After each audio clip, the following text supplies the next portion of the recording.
12 ভোল্টের এরকম একটা বুস্টার কেবল দিয়ে শুধুমাত্র অনু বা শুধুমাত্র রাউটার তো চালানো যায়, কিন্তু দুইটা কি একসাথে চালানো যায়? 100 টাকার আশেপাশে খরচ করে আপনি যদি 5 ভোল্ট থেকে বুস্ট করে 12 ভোল্ট আউটপুট নিয়ে রাউটার বা অনু চালাতে চান, তাহলে এই কেবলটি আপনার জন্য সবচেয়ে বেস্ট চয়েস হতে পারে।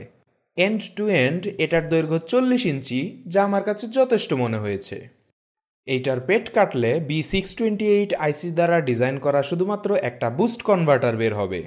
আর B628 কই ছিল? এই মডিউলগুলোতে। তার মানে এই মডিউলগুলোর সাথে তার লাগালেই বেসিক্যালি আপনারা এই বুস্টার কেবলটা পেয়ে যাচ্ছেন।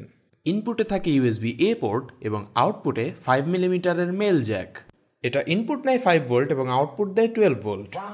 একটা ডিভাইস যখন লাগাচ্ছি, যেমন শুধুমাত্র রাউটার বা শুধুমাত্র অনু, তখন কেবলটি সুন্দরভাবে লোড হ্যান্ডেল করে নিচ্ছে। কিন্তু যখন আগা কেটে কলম করে দুইটা মাথা লাগিয়ে দুইটা ডিভাইসে একসাথে ইনপুট দিচ্ছি, তখন লোড পড়লে ভোল্টেজ ডাউন হয়ে যাচ্ছে এবং রাউটার অনু বন্ধ হয়ে যাচ্ছে। তো আপনারা যারা এই কেবলটি দ্বারা বড় বড় ফ্যান এবং লাইট জ্বালানোর চিন্তা করছিলেন, তারা বাস্তব দুনিয়ায় ফিরে আসুন। 120-30 টাকার কেবল দিয়ে আপনারা একসাথে রাউটার এবং অনুই চালাতে পারবেন না। এই কিউআর কোড স্ক্যান করে 12 ভোল্টের বুস্টার কেবল এবং এই কিউআর কোড স্ক্যান করে 9 ভোল্টের বুস্টার কেবল কিনে নিতে পারেন। ধন্যবাদ।